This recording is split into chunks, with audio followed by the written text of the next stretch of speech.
हमारा आज का नोवेल जॉइंट फैमिली सिस्टम पे बेस करता है।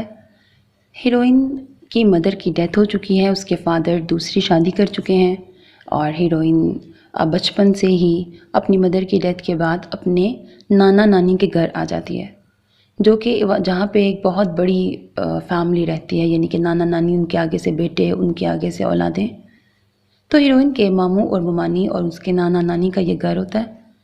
उनके आगे से बच्चे होते हैं जो अब सब बड़े हो चुके हैं, उसके कज़न्स होते हैं सारे, जहाँ पे बहुत क्यूट सी नोक झोंक चलती है। काफ़ी भरा सा घर होता है और शुगल वगैरह चलता होता है कज़न्स वगैरह का। लेकिन फाइनेंशियली वो लोग मिडिल क्लास होते हैं।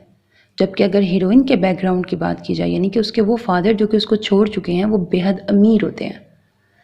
अब जब हीरोइन बड़ी हो चुकी है, 22 साल की हो चुकी है, तो उसके फादर कम बैक करते हैं, वापस उसकी ज़िंदगी में आते हैं। यहाँ पर नानको में रहते हुए उसके कज़न्स में से किसके साथ उसकी बहुत बनती है या कौन उसको बहुत पसंद करने लगता है। फिर उसके फादर उसकी लाइफ में आते हैं और अपने सुसर यानी कि हीरोइन के नाना से फ्रस्ट्रेशन या अकड़ में आकर हीरोइन को अपने साथ ले जाते हैं अपने घर।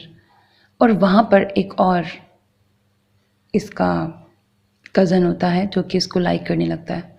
अब हीरोइन की इन दोनों में से किसके साथ शादी होगी और नॉवेल की हैप्पी एंडिंग है। उम्मीद आपको पसंद आएगा।